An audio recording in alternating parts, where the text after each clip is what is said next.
കൊട്ടാരക്കരയിൽ മാത്രമായി നിലനിൽക്കെ ശതാബ്ദി ആഘോഷങ്ങളുടെ ഭാഗമായി നടന്നത് കലാ സാഹിത്യ മത്സരങ്ങൾ ആമോദം 2025 പള്ളി വടക്കു ഭാഗം പ്രാർത്ഥനാകൂട്ടം സവിനയം അവതരിപ്പിക്കുന്ന ലഘുനാടകം കാഴ്ച.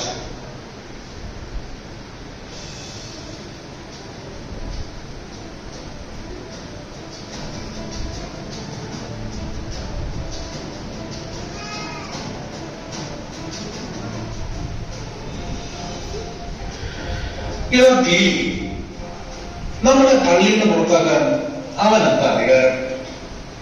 നമ്മൾ എത്ര കാലമായിട്ട് ഇവിടെ കച്ചവടം ചെയ്യുന്നേ? അത് തന്നെയാ വർക്കിച്ച ഞാൻ ആലോചിക്കുന്നത്.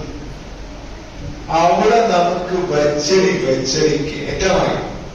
പക്ഷേ ഇതോ കച്ചവടം ഒരു പക്ഷിക്കുഞ്ഞിനെ പോലും കാണാനില്ല. നമ്മുടെ വല്യപ്പച്ചമ്മ ദാനം ചെയ്ത സ്ഥലത്തല്ലേ പള്ളിയിൽ നിന്ന്? പിന്നെ അവനാരാ നമ്മളെ ശാസിക്കാൻ? നിനക്കറിയോ അവനാരാ?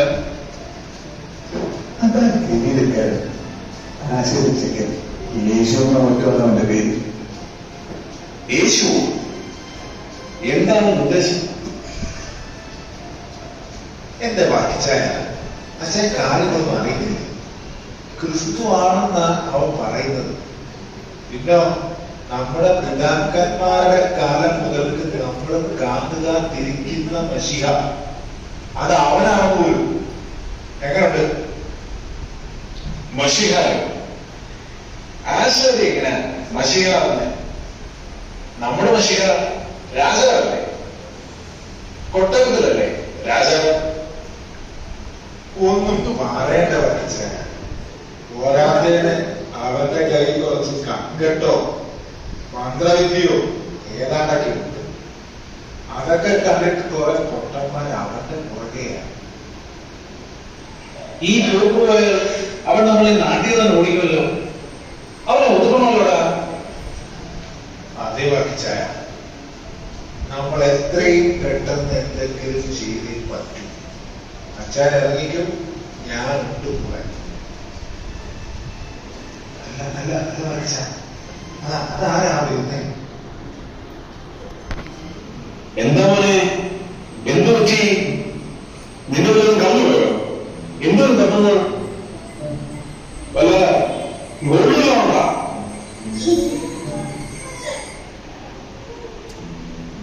എന്ത് തേങ്ങയാ വാക്കിച്ചായ പറയുന്നത്?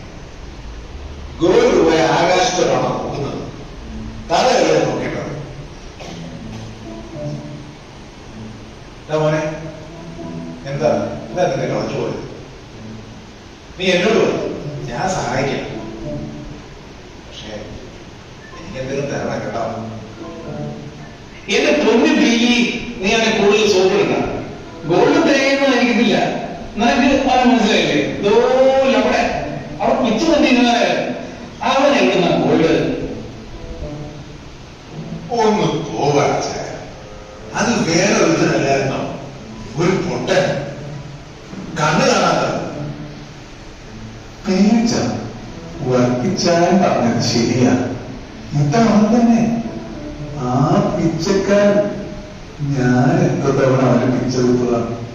പക്ഷേ അല്ല എന്താ അവസരം ഒരു പക്ഷേ അല്ല പിച്ച, അവിടെ ഇന്നവൻ ഒരു അന്ധനായിരുന്നല്ലോ. അത് തന്നെയാ ഞാൻ നേരത്തെ പറഞ്ഞത്. പക്ഷെ ഇവന്റെ കണ്ണിന് പ്രത്യേകിച്ച് കുഴപ്പമൊന്നുമില്ല. ഭയങ്കര നീ ആള് കൊള്ളാമല്ലോ.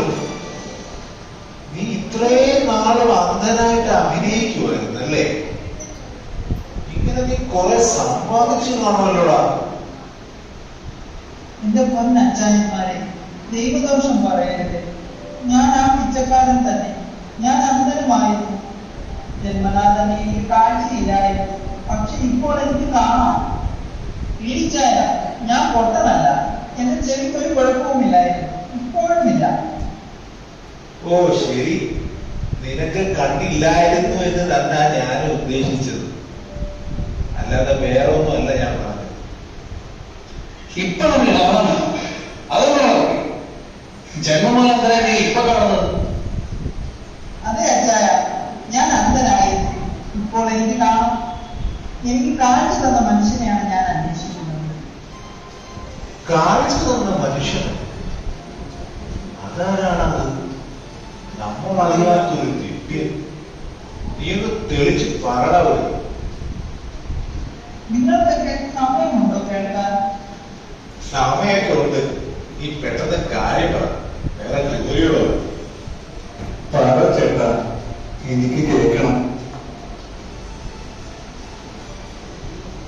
ഇന്ന് രാവിലെയായിരുന്നു സംഭവം. വെയിലാകുന്നതേ ഉള്ളൂ. ഞാൻ പിച്ചി എടുക്കുവായിരുന്നു. അവിടെ തന്നെ ബാബുചാന്റെ കടയുടെ മുമ്പിൽ. അപ്പോൾ ഒരു ആൾക്കൂട്ടം നടന്നു വരുന്നത് പോലെ എനിക്ക് തോന്നി. അപ്പോൾ ആൾക്കൂട്ടത്തിനിടയിൽ നിന്നും ഒരു ശബ്ദം. എന്ത് ശബ്ദം? ഈ ഒരു ഓടിച്ച് പറയണ. ഗുരുവേ, ഇവൻ ഇങ്ങനെ അന്ധനായി തീരാൻ എന്താ കാരണം? ഇവനോ ഇവന്റെ അമ്മയപ്പന്മാരോ ചെയ്ത പാപമൂലമാണോ? ആരോ പറയുകയാണ്. എന്നിട്ട് അപ്പോഴാണ് ഞാൻ കേട്ടത് ആദ്യമായി ആ ശബ്ദം. ഇമ്പമുള്ള ശബ്ദം, കരുണ നിറഞ്ഞ ശബ്ദം.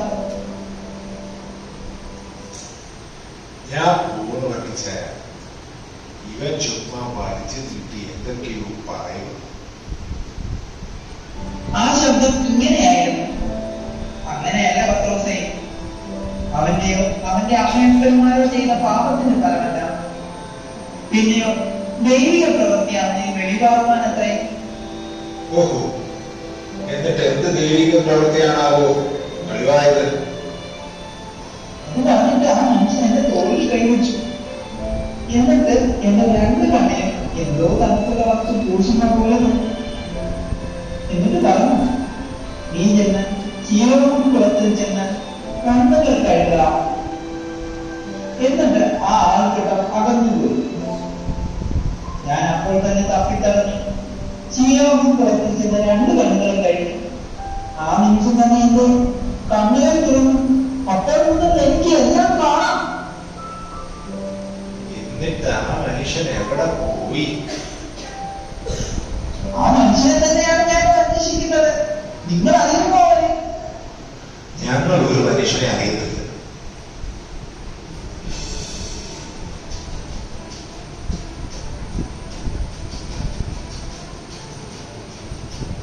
യേശു തന്നെ ആയിരിക്കും അത് ചെയ്തത്.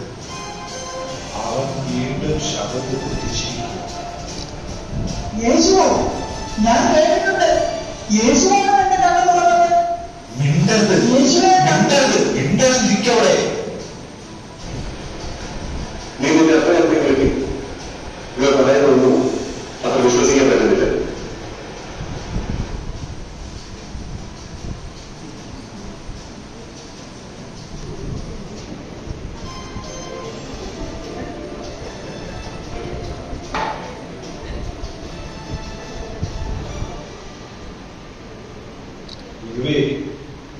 ഇതാണ് അവന്റെ അപ്പനും അമ്മയും ഉലഹനാനും ത്രേസ്യാമ്മയും.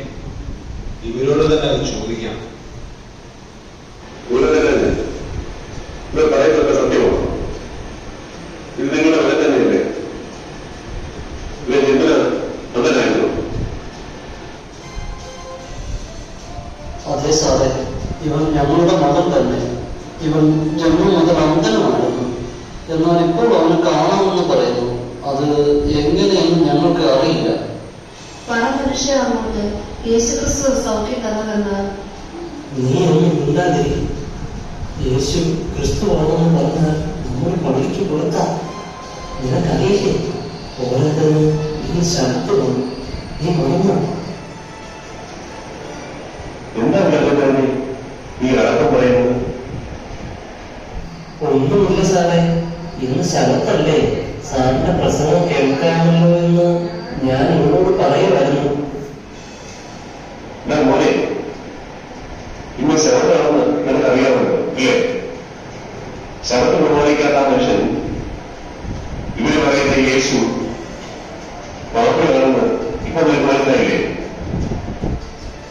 സാറേ, അവൻ പാപിയാണോ അല്ലയോ എന്നൊന്നും എനിക്കറിയില്ല. ഒന്നറിയാം, ഞാൻ ജന്മനാഥനായിരുന്നു. ഇപ്പോൾ എനിക്ക് കാണാം, അത്ര തന്നെ. അവർക്ക് എന്താ ചെയ്തത്? വിശദമായിട്ട് നീക്ക് ഞങ്ങളോട് കേട്ടത്.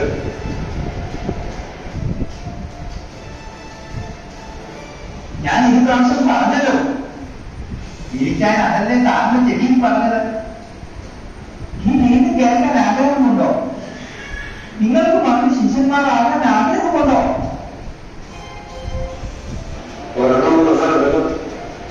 നിങ്ങൾ മോശം വിഷയമാണ്. നീ പോയ വിഷയമായിരിക്കും. മോനെ, ദൈവം നേരിട്ട് സംസാരിച്ച വ്യക്തിയാണ് മോശെ. അത് വളരെ നിനക്കറിയാനുള്ള. പക്ഷെ നീ പറയുന്ന യേശുവോ, അവൻ എവിടെ നിന്നാ വരുന്നേ? അവൻ ആരാന്ന് നമുക്കൊക്കെ അറിയാമല്ലോ. അവനൊരു തച്ചന്റെ മോനല്ലടാ.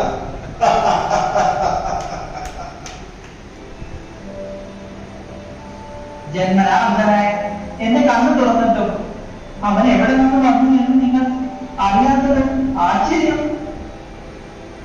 ദൈവത്തിൽ നിന്ന് വന്നവൻ അല്ലെങ്കിൽ അവനത് ചെയ്യാൻ കഴിയുമായിരുന്നോ? സാത്താന്റെ സന്തതി മുഴുവൻ പാപത്തിൽ പിറന്നവൻ. നീ ഞങ്ങളെ ഉപദേശിക്കാറായില്ല. നടകളാ പുറത്ത്. ഗുരുവെ, ഇവരെ അയച്ചു പുറത്താക്കി.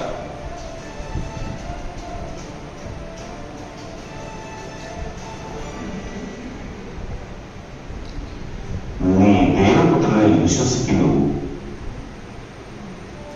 യജമാനെ, അവൻ ആരാണ്?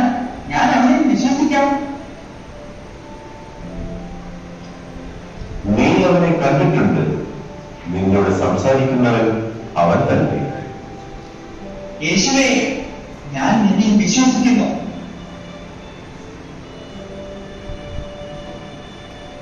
മകനെ, എഴുന്നേൽക്കൂ. കാണാത്തവർ കാണുവാനും കാണുന്നവർ മുഴുവനാകുവാനും ഇങ്ങനെ ന്യായം പിടിക്കാൻ ഞാൻ വന്നിരിക്കുന്നു. ഞങ്ങൾ കുഴപ്പമാണെന്നാണോ നീ പറയുന്നത്? നിങ്ങൾ കുരുടരായിരുന്നുവെങ്കിൽ നിങ്ങളിൽ പാപമില്ലായിരുന്നു. ഞങ്ങൾ കാണുന്നു എന്ന് നിങ്ങൾ പറയുന്നതുകൊണ്ട് നിങ്ങളുടെ പാപം നീക്കം നിൽക്കുന്നു. അവനെ പിടിക്കണം. പിടിയവനെ, മിക്കവനെ, പിടിച്ചു കെട്ടവനെ, അവനെ വിടരുതവനെ.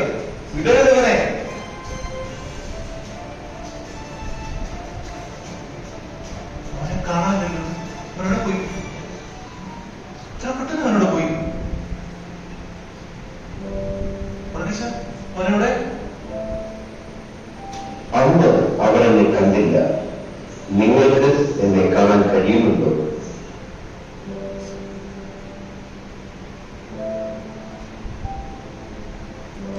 യേശു ക്രിസ്തു നമ്മുടെ അരികെ തന്നെയുണ്ട്. അവനെ കാണാതെ വണ്ണം ലോകമോഹങ്ങളാൽ നമ്മുടെ കണ്ണുകൾ അടഞ്ഞു പോയിരിക്കുന്നു. നാം നമ്മളോട് തന്നെ ചോദിക്കേണ്ട സമയം അതിക്രമിച്ചിരിക്കുന്നു.